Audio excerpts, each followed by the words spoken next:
Replacing a space station communications antenna, another round of testing for our lunar roving robot, and discussing space policy and priorities. A few of the stories to tell you about this week at NASA.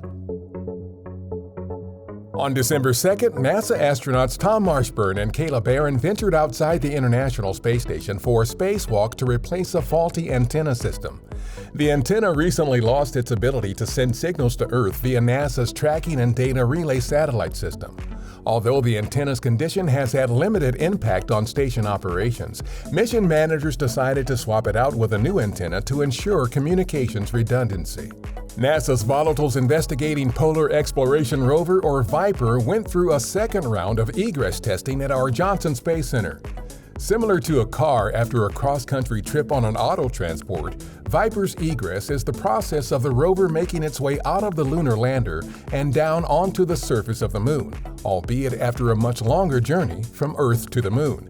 VIPER is the agency's first lunar mobile robot and is scheduled to be delivered to the Moon in late 2023 as part of our Commercial Lunar Payload Services initiative. On December 1st, the first National Space Council meeting under the Biden-Harris administration was held at the U.S. Institute of Peace in Washington. In her remarks, Vice President and Council Chair Kamala Harris touched on several topics, including the need for global cooperation to help make space exploration as safe as possible. As activity in space grows, we must reaffirm, yes, the rights of all nations, and we must demand responsibility from all spacefaring nations.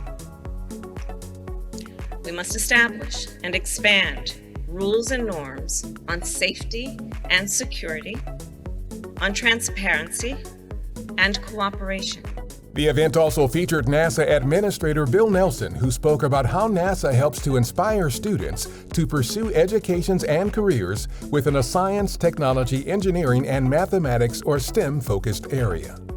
Administrator Nelson and Deputy Administrator Pam Melroy visited our Marshall Space Flight Center on November 29th and 30th for a first-hand look at the center's vital work to advance the deep space exploration endeavors of our Artemis program.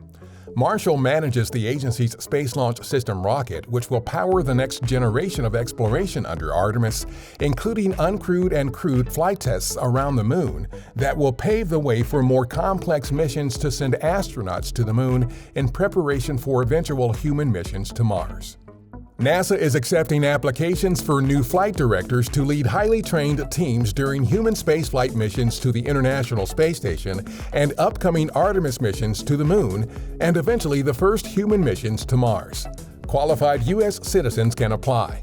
For more details, visit nasa.gov/careers. That's what's up this week at NASA. For more on these and other stories, follow us on the web at nasa.gov/twan.